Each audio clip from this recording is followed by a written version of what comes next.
Good morning. Welcome to Coffee and Tarot Time. Happy Wednesday. It is Wednesday, isn't it? As much as I love having days off, I am such a creature of habit. Okay, so I'll be telling myself all day it's Wednesday. I'll be walking around work going, it's Wednesday, right? Visiting all my different offices and all my different peeps there. Okay. Serious face now. If you haven't, go over to thetarotbridge.com and sign up and go in the community, because there's going to be an additional to this reading over in the community. Thank you everybody who bought a reading. I thoroughly appreciate it. Okay, this reading is geared towards third-party situations. Now, it's not just your traditional someone's married and seeking outside the marriage. It's third party in all different dimensions. Whether somebody lives with someone, they're dependent on them financially, whether somebody lives even with maybe a parent and they're dependent on them financially, anything where it obstructs you from having a relationship with them. Okay, we're not here, it's not a moral thing. I'm nobody's moral compass. Thank God for that. So I totally forgot, excuse me, I had this fairy deck from when I went to Salem, Massachusetts. It's so cute, and I decided to use it. And, I used it for some clarifications, and boy, did it make sense. It really did. So I might try it going forward. Okay, so when I was shuffling, and if most of you know me and you watch me shuffle, I'm not a crazy shuffler. I'm a pretty, I keep my cards contained. And these three cards fell out as I was shuffling. So I said, ooh, well, that's odd. So very odd. So I took them. And when I laid them out, 1, 2, 3, this is what I got, which again was odd. So I feel there's somebody out there, Cancer, Pisces, Scorpio, or in your chart, doesn't have to be. We have male influence, we have female influence, and that's how I'm going to read it. Okay?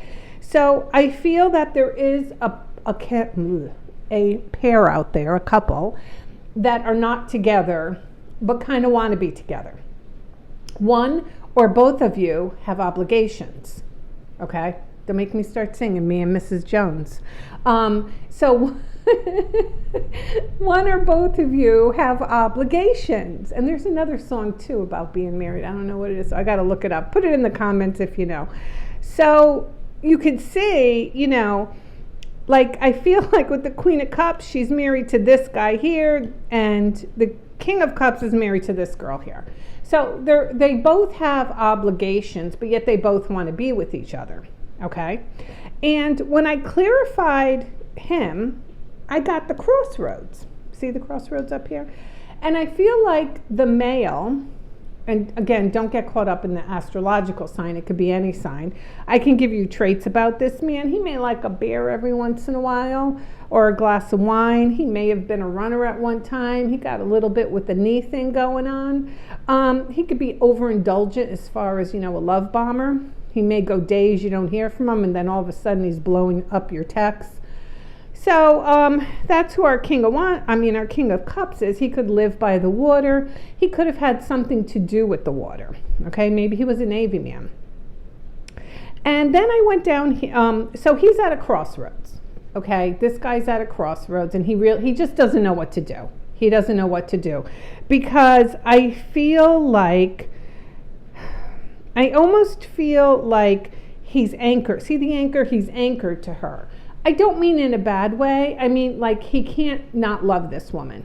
And he's trying to figure out what is best, which way do I need to go?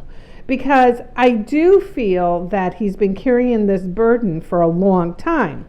Now, again, I clarified the 10 of Wands and I came up with the fish card, which to me is usually a Pisces. Doesn't mean he's a Pisces. So I feel for her, she's kind of sitting there and she's wishing. I feel between now and Aquarius season, which, trust me, isn't that far, something is going to happen, because I do feel that somebody is moving out of whatever situation they're in. Now, moving out could be moving out of the house.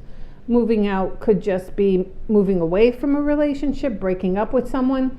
So I definitely get with the Ten of Wands, they are going to do this. His wish is love, is the same thing as her wish. And the Heart card, which is the number 24, which if you break it down goes to 6, is a soulmate love, because 6 is the number for soulmates. So I feel like he knows this isn't just a passing fancy. So that kind of tells me you've been going at it for a while. You may have had this affair or whatever you like to call it. What's it, like a pretty French name for it or something? That's what we need, a pretty French name. You need to know that it's been going on for so long. The feeling deep. So it's not just a passing fancy. He could have gone cold on you because I think as he's doing this, he's thinking about how to handle the finances of this, because the finances seem to be pretty hard on him. So I feel like either he's a breadwinner. You got two scenarios here. Either A, he's a breadwinner and he kind of paddles the whole canoe, and he's afraid that if he leaves and stops paddling, who's going to paddle? So, I mean, you know what? You can't, I mean, he's admirable for that. But I always believe, too, when you're staying with somebody for the wrong reasons, you're actually holding them back to what their higher purpose is, or from them meeting someone who would truly love them, okay? So I also feel that it could be the opposite. He, because I'm going with males on this one, could be living with someone where he's financially funded or financially comfortable. Let's say that, because if he's being funded, then we got a little bit more going on here. That's over 18 after midnight reading. So, you know, he's just financially comfortable in the situation that he's in, which could mean that she also, the person he lives with or is married to, also contributes to that. Does he want to give it up? Okay. And you're probably thinking, well, I'm worth more than money. Well, yes, you are, sister. But the thing is, you know, people get very comfortable in their situations, and, you know, they have a lot of childhood trauma. A lot of people, you know, may have been very poor or homeless, or something happened to them at some point. And so when they grab onto something like that, it's probably a little bit more important than it is to, say, the average person who knows that, you know, as long as you stay healthy, you can always go out there, earn a buck, and make your way in life.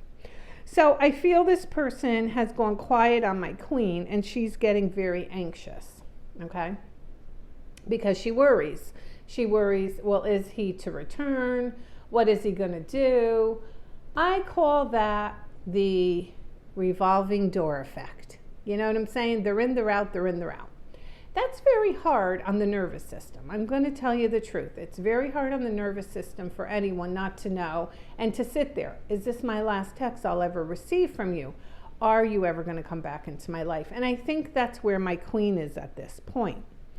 So I do feel that they are thinking long and hard about how are they going to, or how can they get out of what they're in and make a life with the Queen of Cups. Because there's definitely love there, but you got to remember there's also fear.